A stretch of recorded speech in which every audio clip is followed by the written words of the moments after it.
I'm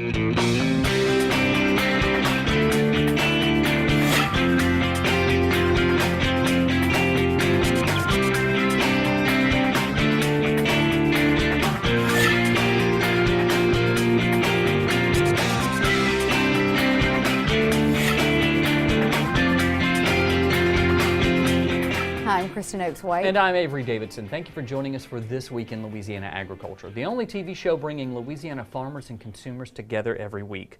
With the weather turning cold and the holidays right around the corner, you might think farmers are on their winter break. I can assure you that most of them are not. This is prime time for sugarcane harvest in Louisiana. As TWILA's Neil Melanson tells us, it's something you should keep in mind whether you're enjoying a meal or, more importantly, on the road. Even in small towns, the holidays mean getting out on the road, maybe for shopping or visiting relatives, and here in Henderson, Louisiana, it's no different. For sugarcane farmers, though, the holidays are still harvest time, and that means work trucks getting out on the road. Mike Melanson is busy with his crew getting cane loaded onto those trucks. He said while they're busy, everyone's safety is on his mind. It's colder, folks are traveling for the holidays, so I need to just remind everyone that being the year is ending, but some farmers are, especially in Louisiana, are still on the roads and working, and they'll be mindful of them, but everyone needs to look out for each other. Looking out for his neighbors is exactly why Melanson waits until everyone is at work before burning his fields. It's a necessary part of field work on lands that his family has farmed on for generations. Still, it's something he considers even as he's dealing with the labor shortages that are affecting his whole industry. Most harvests and mills will run towards the end of the year, if not into January. Part of the reason is the size of the crop. A few mills had to start a little bit later in October, a few days into October because of labor issues, getting people in. That seems to be a growing problem. Sugarcane farmers didn't have a growing problem this year, at least with the cane. Cooperative weather made growing, planting, and harvesting cane a lot easier. To give you an idea about how fast cane grows, 6 short months ago, you might remember we were out here and the fields looked kind of like this side on the right side here with just a little more growth. This field has since grown up and looked like this and was harvested just a month ago. Right here on the left was where all that ditch work was being done. That's me in that same field back in May of this year. Sugarcane is in the grass family, so it grows quickly with good weather, something that Melanson said he was grateful for in 2017. Well, harvest is going really well. We've had a really good first couple of months. Weather's been great. A lot of sunny days, a lot of good drying.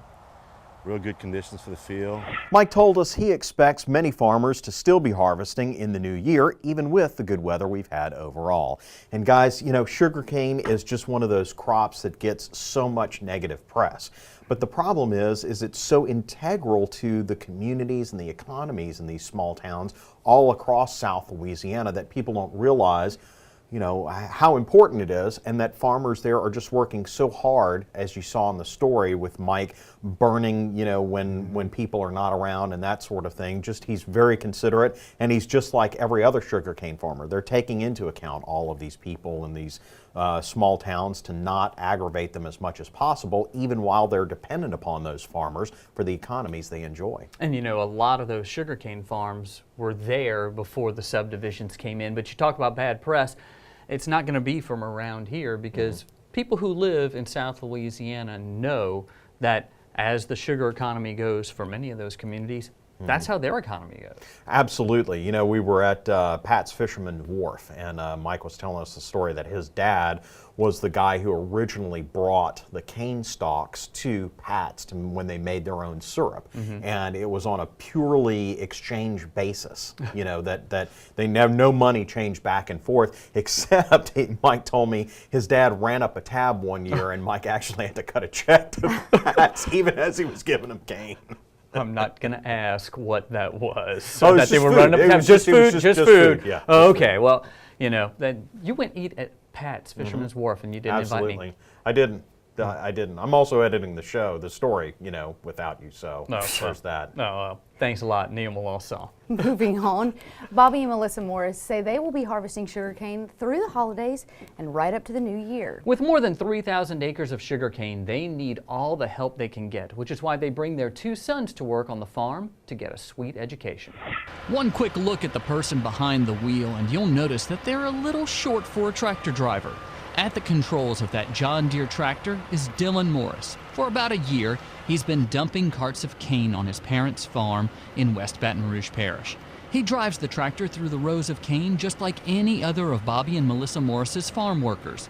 In his buddy seat is 5-year-old Luke Davidson, who wants to know every little thing Dylan is doing. I'm going to get loaded, and whenever I get loaded, I'm going back to what I was doing, dumping. While dumping cane is part of the job on this day, Dylan says his favorite thing to do in the tractor is move dirt. Whenever the headlands are rough, and after we finish everything. You can tell Dylan enjoys doing this by the smile on his face. His dad says Dylan likes working on the farm so much that he'll intentionally miss the bus when leaving school so that Bobby has to pick him up and take him straight to the farm. Dylan is just, he's cut from a different cloth, man. He keeps his own time whenever he comes out here to work, and he makes sure I pay him, so he's starting early. Dylan and his 12-year-old brother Tyler make the same wage, $3 an hour. So if you had your choice, go to school or work on the farm all day, which one would you do? Work on the farm all day. Why's that? Because I don't think no one really likes school. I'm one of those. Tyler drives the harvester and knows exactly what it does. Well, it's cutting the cane and the blades are kind of angled, and then it shoots the cane into big blades in the back, and it just chops them into the little pieces, and it goes into the elevator, and it just drops them in. Luke has a different take on the whole harvesting process. I was in classes and going, I don't want to get caught. Only the ladies. Tyler knows it has to be cut and that it's what keeps his family going. He knows this is going to be in his blood. He knows this is what's going to give him the opportunities to exceed in life. Like any parents, Bobby and Melissa are proud of their sons. They hope this experience on the family farm serves them well in years to come. I want them to see their mom and daddy taught them, worth ethic. It's not all about, they got to work for what they want. It's not going to be given to them. And whether they grow up to be farmers, or doctors or lawyers, I want them to give 100%. And whenever they wake up in the morning, to give it their all. And that's, I hope I'm raising them that way. They really do enjoy working on the farm. However, for Tyler, that may not be his full-time job. Tyler says when he grows up, he wants to be a professional fisherman.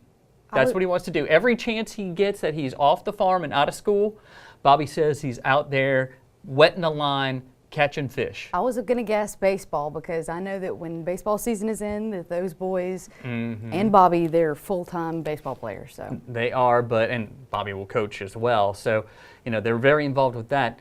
But Dylan, on the other hand, Dylan enjoys farming so much, and like I showed you in the story, he'll pack his clothes to change and say that he forgot to catch the bus.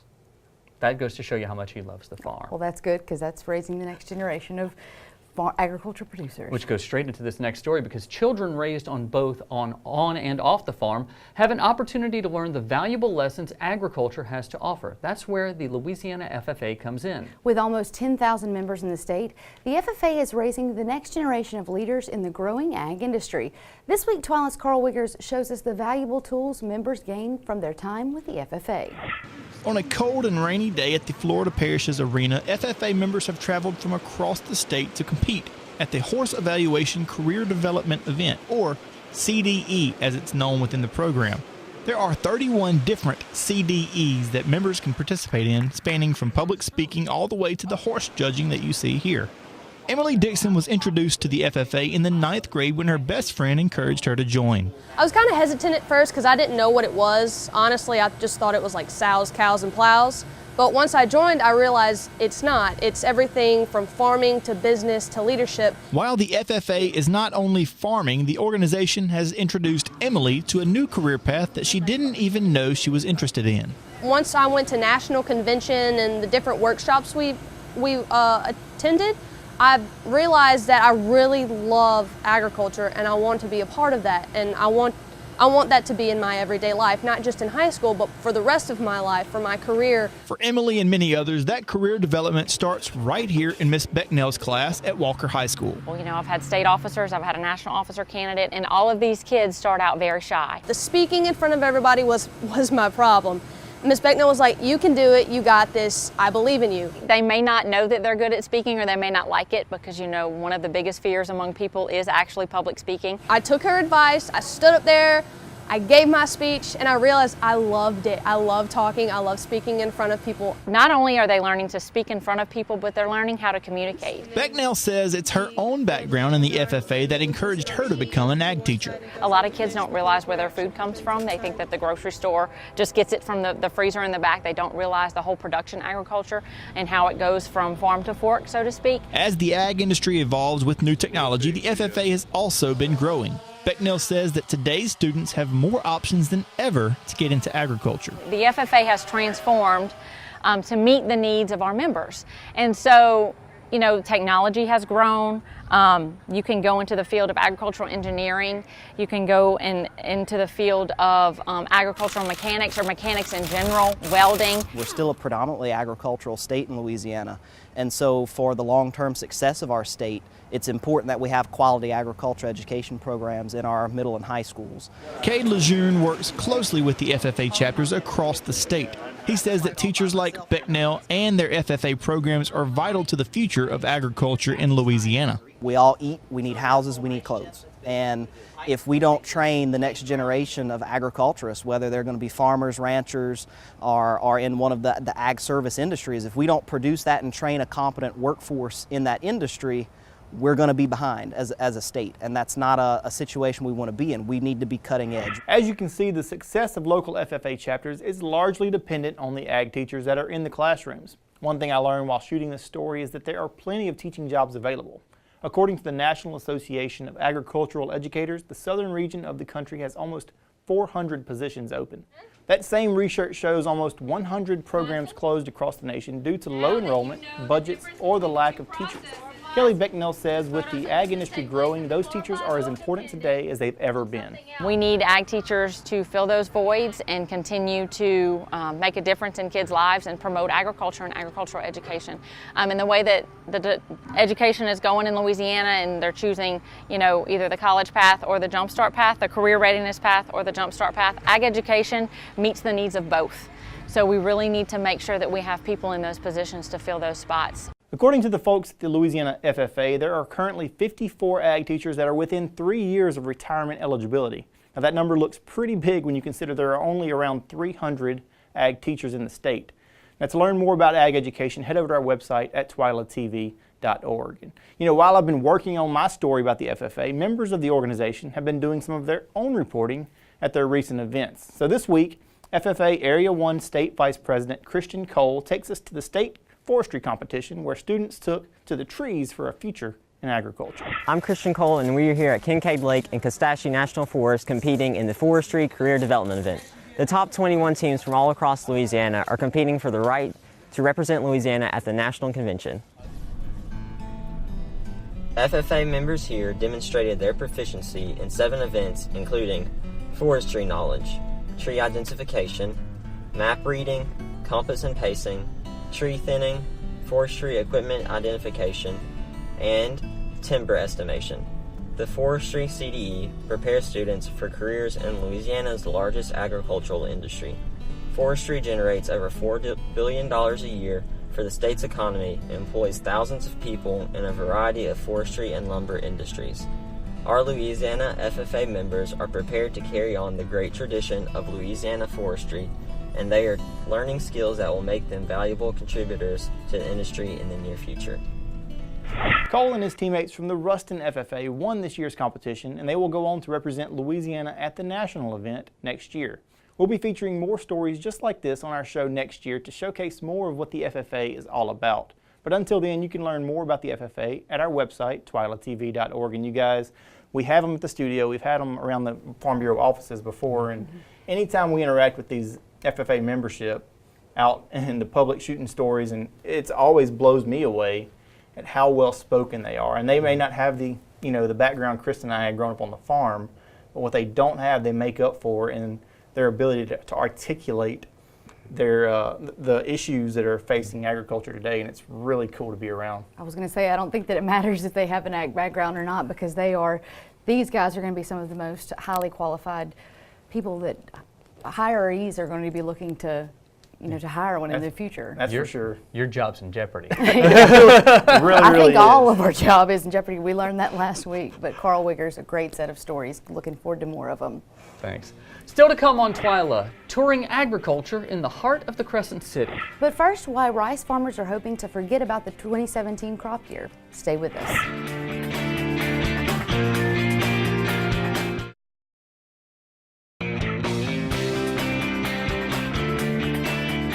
With the 2017 rice crop year in the record books, growers now look ahead to 2018. So how did Louisiana farmers fare compared to prior years? TWILA's AJ Sabine shows us why our rice farmers are hoping the new year is better than this one.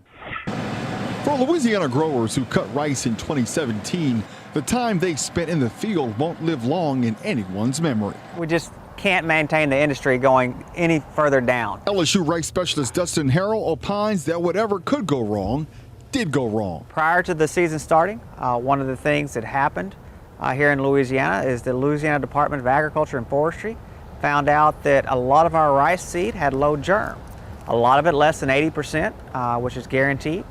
And so what we had to do is we had to jump out on that and make sure that we adjusted our seeding rates accordingly so that we wouldn't have lower than normal stands earlier in the season. While farmers made those adjustments, it made seeding rates a lot higher.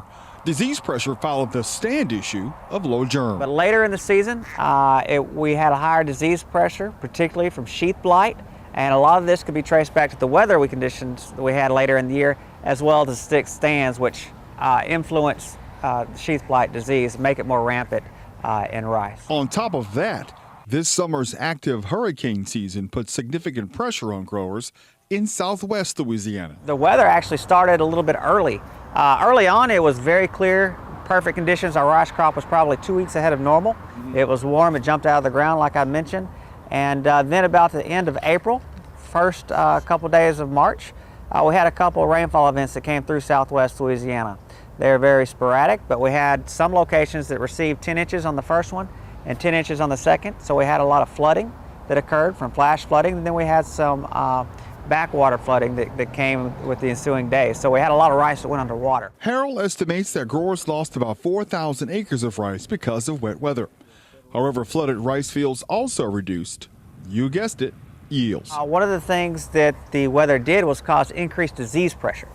And most of this came in the form of sheath blight. It was probably one of the worst sheath blight years that we had. So we're losing yield from the sheath blight, and we are also losing milling quality as well. Still, with so much bad news this year, things can only improve in 2018. I would expect that we're really going to rebound next year. Yield, acres-wise, will probably increase a little bit in acres of what we saw this year going into 2018. But again, we can only go up on our yields. Meanwhile, rice growers, millers, and merchants are looking forward to a bit of good news to come out of the 2017 Rice Outlook Conference. That's coming up in San Antonio, Texas, December 10th through the 12th. If you would like more information about Outlook 2017, or if you're looking for more facts about rice, you can log on to our website at twilatv.org. Well, many cities are seeing open spaces turn into urban farms. In New Orleans, a city known for its food, 4 urban gardens were featured on a tour. And they were excellent to see, as TWILA's Craig Gautreaux shows us in this report. Urban farms are now filling areas that were once unused green spaces. These gardens are serving as a connection within communities and in many ways getting back to the roots of how we produced food. We're getting back to the way we used to grow food in backyard gardens, street corner lots. So we're getting back to market gardening, community gardens, and various aspects of commercial agriculture in the city. While being a social and environmental component for their communities, the gardens can be an economic boost as well. The money that's generated here, it stays in the community. And we're supporting local businesses. These farmers are business people. And so we're supporting local businesses, farm families, and the fabric of our cities. A common theme among the 4 urban farms visited was getting children in the community involved in gardening. Many participants mentioned that the gardens can serve as a teaching tool. Gardening is such a good way to incorporate so many types of learning. Biology, math, really any of your sciences, even English. Elliot Robinson is the garden manager for Press Street Gardens. The garden serves as a school garden for the nearby New Orleans Center for the Creative Arts, and he saw the need to be a stop on the tour. I think it's really critical to network with farmers, educators, and institutions that promote agriculture in Louisiana. A key component heard throughout the tour was members of the community must be involved for the gardens to be successful. With the LSU Ag Center, this is Craig Gautreaux reporting. The farm tour was a joint venture between the Southern University Ag Center and the LSU Ag Center and had approximately 50 people join in on the tour. Still to come on TWILA, we spend the rest of the show watching animal videos on YouTube. Trending on TWILA is up next.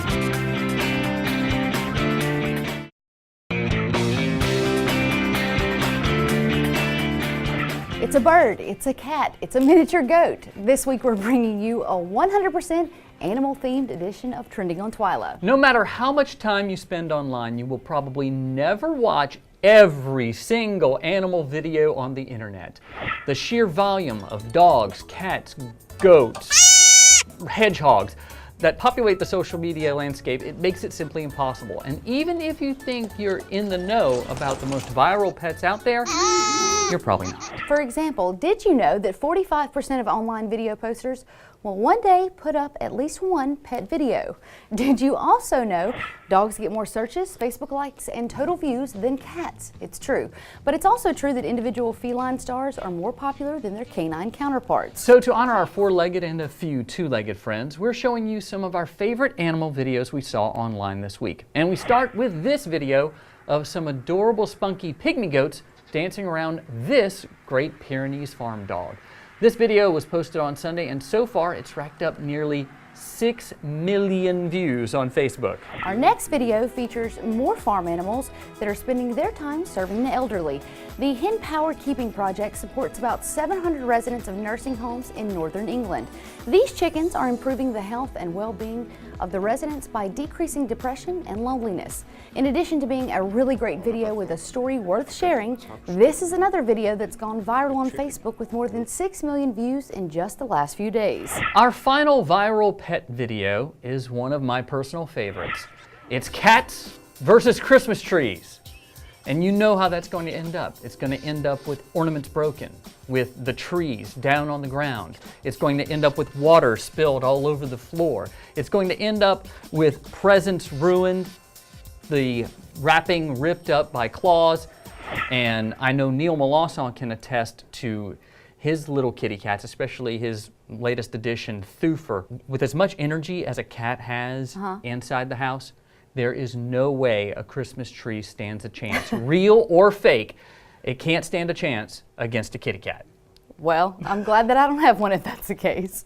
Well, now we're going to move on to this week's TWILA Trivia. Last week we asked you, which U.S. president was the first to place a Christmas tree in the White House? And I think I stumped you guys because each one of these had something to do with the Christmas tree, but the correct answer is B, Franklin Pierce. This week our trivia question is, which type of animal holds hands while they sleep so they won't drift apart? Is it A, a ring-tailed lemur, B, a clownfish, or C, a sea otter?